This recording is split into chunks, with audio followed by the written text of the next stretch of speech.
Hello, it's me. Green tea helps sharpen the mind. There will be no work done here today. No effort needed, discipline required, for as I fall back into these exercises and relax, staying in each breath, in each moment, doing each and every movement in love and in joy. Ever the sharp eye to slow everything down, creating inner space so the universe can come to me, work through me, doing these exercises for me and for the larger community. Now, there's no discipline required here today. Okay, that's extremely valuable thing to say. I made that up. You guys can make your own up, But that, before I do these exercises, before I do a lot of things these days, that's what I say.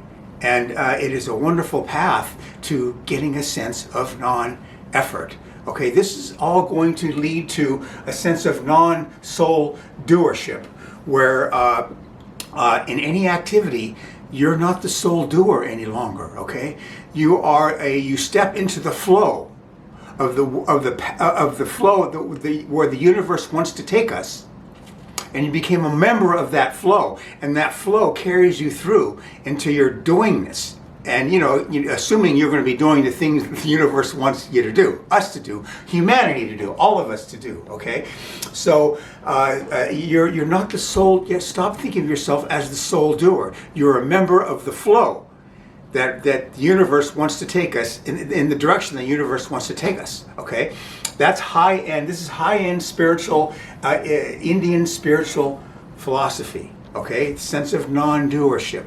Okay, but it takes development. And when you get to the heart, when we all get to the heart, which is where we are going to go, that's going to become more and more apparent.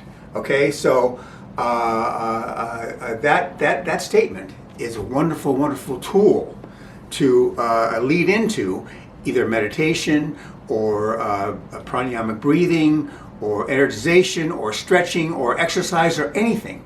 Is that the idea of you not being the sole doer with effort, with will and effort. You're stepping into a flow and easily do the things you have to do as a member of that flow. You see, this is where we want to go. And this is where the heart lesson will teach us. Will become more and more, especially the part, slow everything down. Ever the sharp eye to slow everything down. I say that throughout the day to myself, slow this down. Not just Jeff, just slow this down. That's what creates a sense of a richer, more pleasurable sense of each moment. Okay, I can feel it come right away. Like I say, I have a lot of hours of meditation under my belt, but when I do that, I can feel a sort of sense of pleasure in the moment come to the extent I'm able to feel that, which is, I'm not there yet, but that's just the beginning. The idea of that sort of flow. And that sort of spatialness and that slowing everything down to feel all of that. That's what we want to do. Okay, this is just the beginning. Okay, now when I say Sudarshan Kriya, I'm going to give you a quick tutelage on what Sudarshan Kriya is right now. Okay, so but you have to go to Sri Ravi Shankar Art of Living Foundation and get in touch with the people. There'll probably be programs in your area close by. I'm in Silicon Valley, right in San Jose. They have them all the time. Art of Happiness course. Then they have Art of Silence course, which is something which is really incredible too. But that's what you do. Okay, but very, very quickly, here's how we do. When I say Sudarshan Kriya, I want you to know what I'm talking about. Okay, here's how you do it. Sit down on a pillow, cross-leg. Okay. Close your eyes and palms up on your thighs, okay? This is an inner experience. That way you keep your eyes closed, okay? All the breathing is doing through the nose, nothing through the mouth, everything through the nose, okay? And it's broken down in 3 parts. Each of those parts has 3 sections or 3 movements to it, okay? Which is kind of interesting. It's everything on 3s. I imagine there's a reason for that, okay? 3 is a powerful number in a lot of ways. Okay, here we go. The first part is 3 pointed breathing. Okay, once again, eyes closed, through the nose. Okay, at the waist, you can't see it. Okay, at the waist here. Okay, then at the chest here. See how the waist you do exactly the same way as you're seeing now the chest, only it's at the waist, and then here at the neck. Okay, Interestingly enough, all those positions are at major chakras, okay? The waist is at the solar plexus chakra, heart chakra, obviously, and then the throat chakra, okay? The back end of the throat chakra, okay? So they're accenting all those chakras. As you do the breathing at each of those chakras, you focus on that chakra. You focus on that area of your body, okay?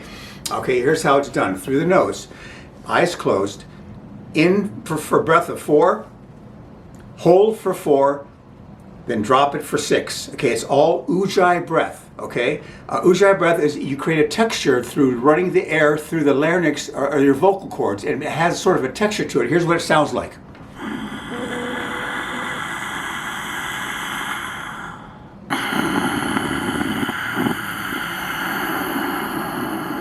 You hear that? When you do it properly, it's like the ocean. It sounds like the ocean. All right, it's nice. That's ujjayi breath, and that's how you do the 3-point breathing.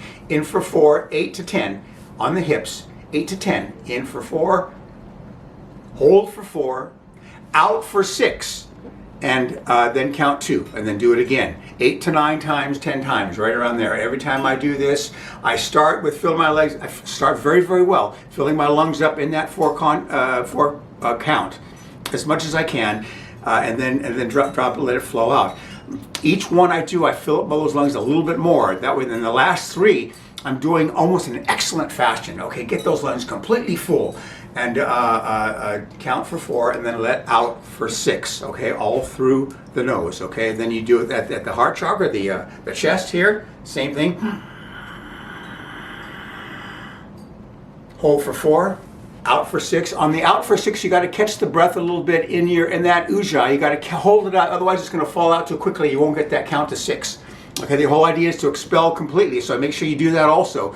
But if you just let the air fall out, you're not going to be able to get that count. Okay, so you got to kind of hold the air up a little bit as you let it drop and let it fall out for that 6 count.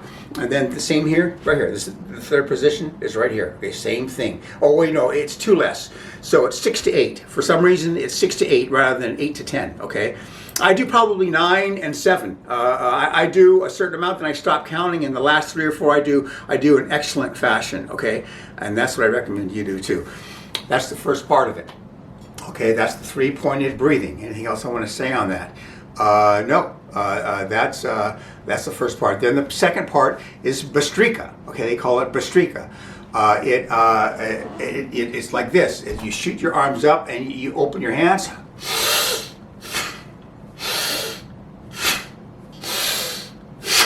Okay, for a count of 20. Okay, you do that 20 times. Okay, and then you sit and you relax, and you just begin to, as you're breathing all these individual parts, you pay attention to what you're feeling, what the breaths are bringing you on the inside. Okay, I always feel more spaciousness. Now on the second one, I used to do them in the morning. On the second one, by the time of that, you're completely awake. You know, you're completely awake on that 3-pointed breathing, and then just notice what it feels like.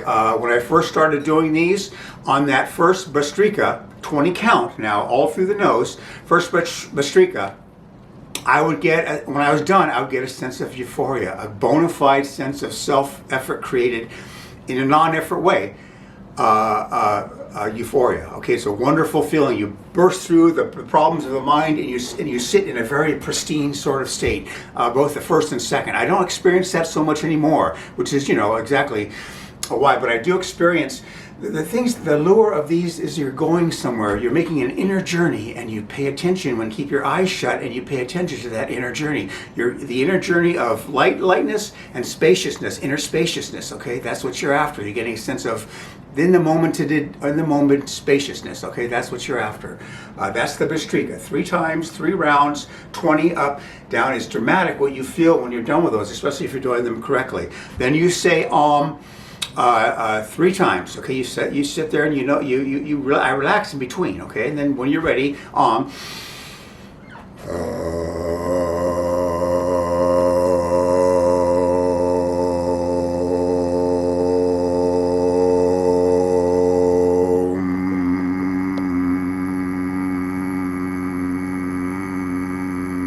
That's how I say Very, very well done. Okay, you do too. concentrate on it and do that. You'll notice that as you're doing the the energy tends to set at the solar plexus. Oh, as you bring that O up, the energy tends to set at the heart chakra. And as you get into that, it tends to set at the throat. That's what you kind of want to accent. That's what I do when I say that.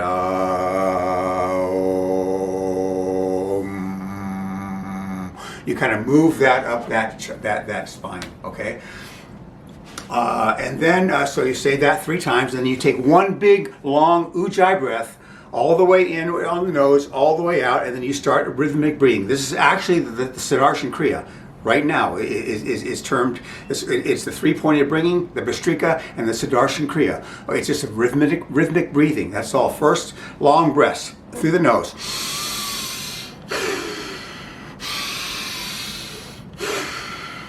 You do 20 of those, okay? And then mid breath.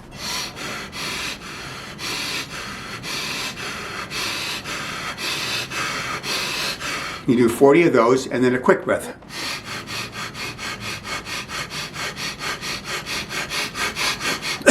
All through the nose, okay?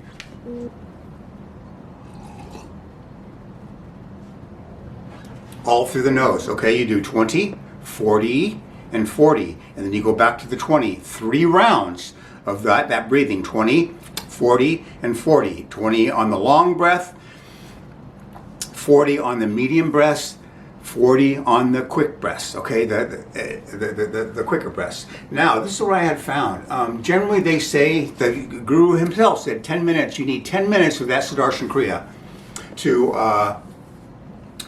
get the proper dose of prana. Basically, you're dosing yourself with prana and oxygen, okay? And they say, he says 10 minutes of that. What I noticed in that configuration, I've just explained to you, that configuration leads to 7 minutes, okay? 7 minutes of air. I was at a class and I was doing it, and I noticed, there's a clock in front of me. Generally, you don't look at clocks, but clock in front of me, and it was 7 minutes. So I go, wait, we need 10 minutes, okay? And so I either had to elongate the breaths, which I tried, it didn't really do that much, or do more breaths. So I vied for the more breaths, okay? I've done more breaths. Actually, I did a lot more breaths.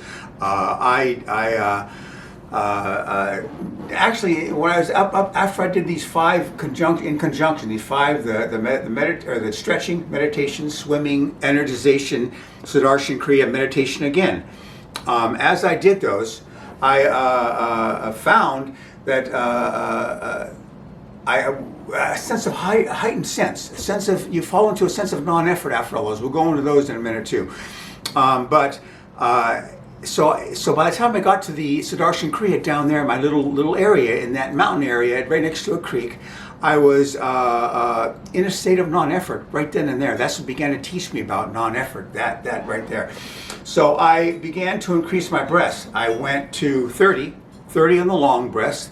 I went to 120, 3 times the amount on the medium breaths, and 220, 240 on the quick breaths. Okay, once again, I was kind of led to do that amount of dosage because the word was, if you're in a depressed state, do more breaths. Okay, that was the word.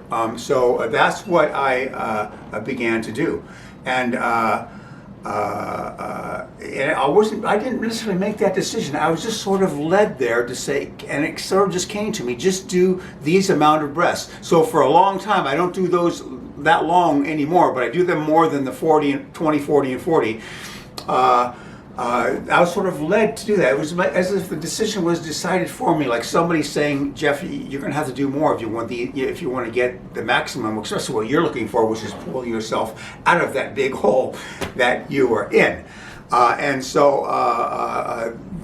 the number I had to settle on. Another thing too is they breathe softer than I breathe. Okay, the way it's going.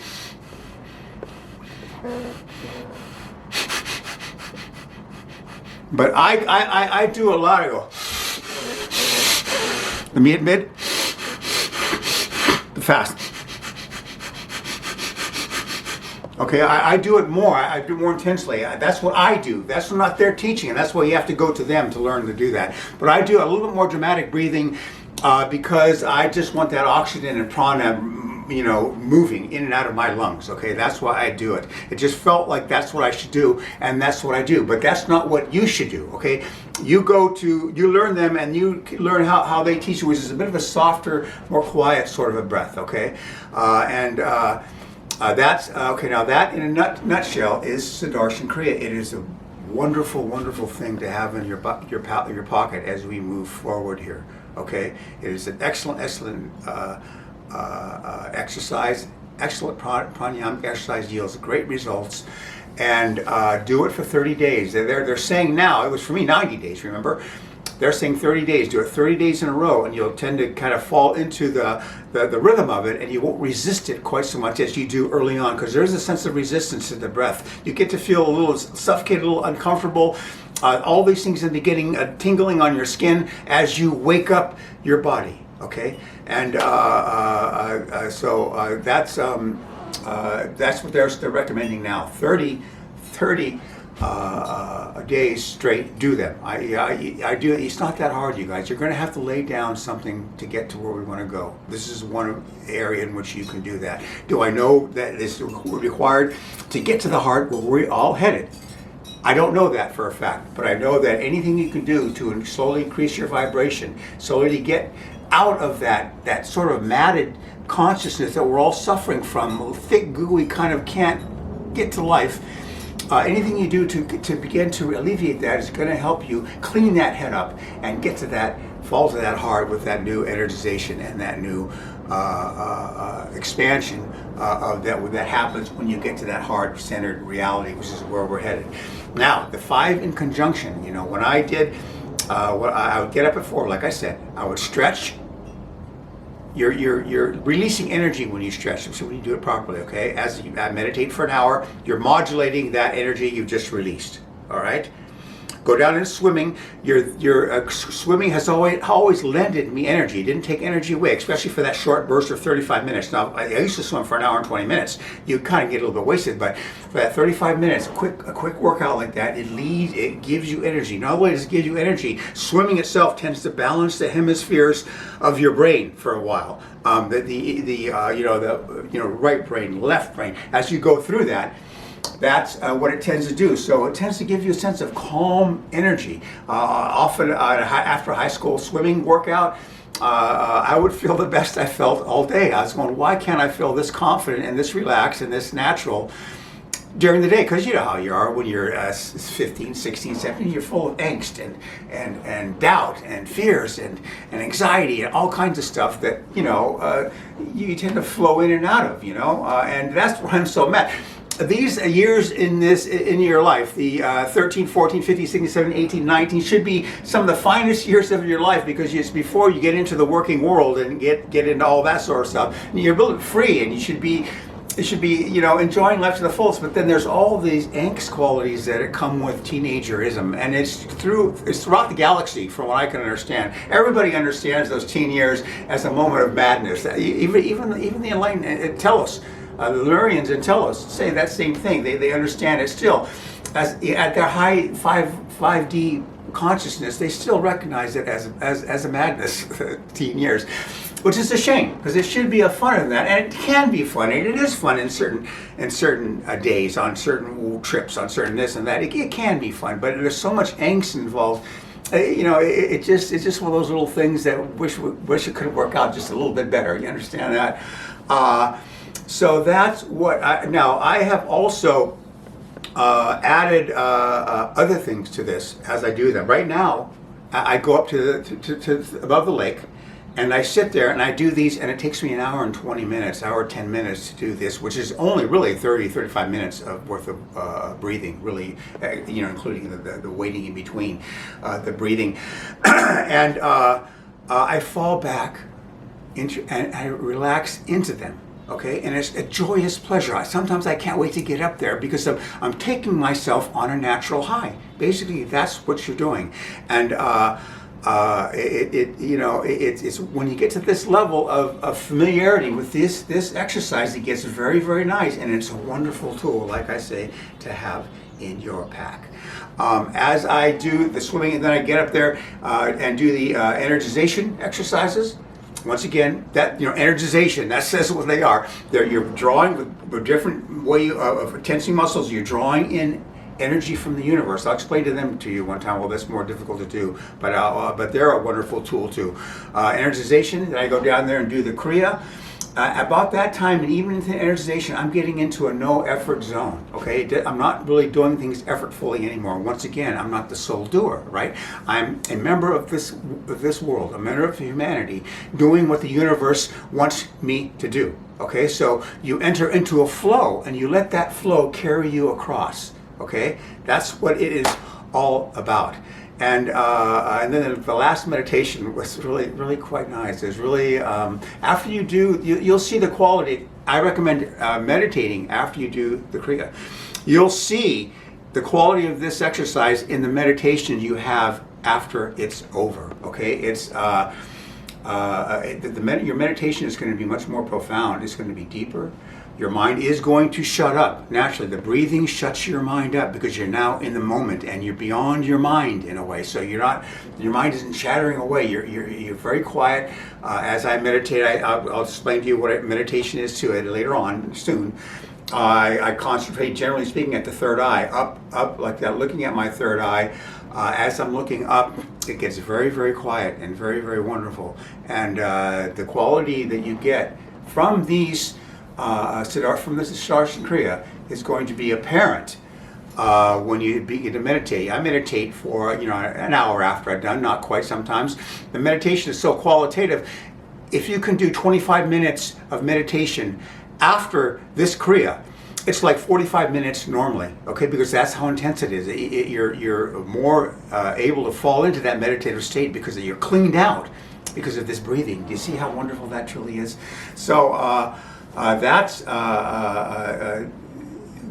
you'll tell how nice these are when that happens, when you meditate and you find how much more profound the meditation and how much cleaner it really is. And like I say, you can do 25 minutes of meditation. After this, it's like 40 to 45 minutes normal meditation because it's just more productive. It's quieter and cleaner. Okay, you'll see that, and I recommend them highly. Once again, where we're going here, I also have done some heartfelt additions. Now, what I'm telling you, we have to magnetize the heart, demagnetize the mind. The way that it all works, we have to take it apart and magnetize that heart to get that consciousness to slip down there and become a heart-centered human being. And you're no longer a psychological human being. You're a heart-centered human being, and that's where we want to go. Okay, that's where all the fun is. That's where things make sense. That's where the knowingness is. Okay, in the mind, it's always doubt. It's always not sure this and that. And you're here, then you're over there, then you don't know, and who gives a shit? But when you get to the heart, there's a knowingness that takes over and a naturalness that takes over, and you're no longer subject to all that doubt. Wait till we see this. It's going to be quite something. Like I said, I'm going to do this right in front of you. Okay, and then you're going to want to follow. All right? And so I've done those, but we don't have time for those now. I'll explain those next time. This got to bleed into a fourth one, or a second one, or a third one. And so there, once again, one of the areas where we want to make progress in is the sense of being a non-soul doer. You're not the sole doer of things you do anymore. You're a representative of humanity, a representative of God herself. And you're doing things on her behalf, and she is coming in and assisting you in that effort, if you want to call it effort, which isn't exactly what we want to call it. I don't know how long this has been. I've forgotten my clock there, and I have to get these shorter, so I'm going to waylay the funny thought of the day just for this time, because I have to get these around 15-16 minutes. That's where I want these, and they're going 20 minutes or so, and that's too long, I think, and people tend not to, because that's what I do. That's how I know. So we're going to end it right here, okay? But this is a very wonderful exercise. Go online, get to the Heart of Living Foundation, and they'll direct you to your area where they have classes, which is a good thing to do. You get into a class, maybe there were 200 people, 200 people in my classes. This is in the middle of Silicon Valley. Maybe if you get 20, 30 people, you're involved with people, like-minded individuals. There'll be a quality teacher there that you'll be able to apprehend and be awestruck of. It's the right teacher. I was. And, it's go to the class and do it that way. When I did it, it was 4 days, about 3.5, 4 hours a pop. Maybe have be something a little bit shorter these days. What I noticed about in the art of living is they shorten things up as they went along. They just figure that people, like I was saying to you before, people don't want to do some of the stuff very much or very often. They'll do it for a while, or they do it sporadically. But I tell them. That's why I don't want to teach this stuff. Teach a class full of 30 people, and then half of them are kind of doing it, they're not doing it. I tell them, and the thing interesting about gurus is they don't concern themselves whether you do it or not. They tell you this is going to be very, very helpful. Whether you do it or not, they're not concerned with. Generally speaking, most of the gurus I've kind of come across, they can't really, they can't concern themselves too much about whether they're actually doing it. It's on you to get this stuff done. All right. Okay, that's it for the day. I am Jeff Africa. I'm a citizen of Earth. I'm a loyal patriot of the United States of America, and I am not afraid. And these four I have chosen: God herself, Jeshua ben Joseph, Paramahansa Yogananda, and Mother Earth. These four have my back. These four are going to assist me getting this done, getting from the head to the heart and becoming a heart-centered human being. No longer a psychological being. You're a heart-centered human being, and it's a whole new reality, and it's a whole new wonderful reality. And these the four have my back. These are the four I ask questions to when I need help. And these are the four that cut my check. These are the four I love, and these are the four who I'm loyal to. Okay? And so that's it. Always remember, the game is afoot. All right? There you go. Give me an Eskimo. All right. Bye. Thank you very much. And I'll see you shortly again. People have been working around here all day. I've been another week behind somehow. They've been next door. They're plowing into that apartment like they plowed into my bathroom. But so I've been having trouble exactly getting these done. But I got to go now because it's going to take too long. Thanks very much, and I'll see you. Bye.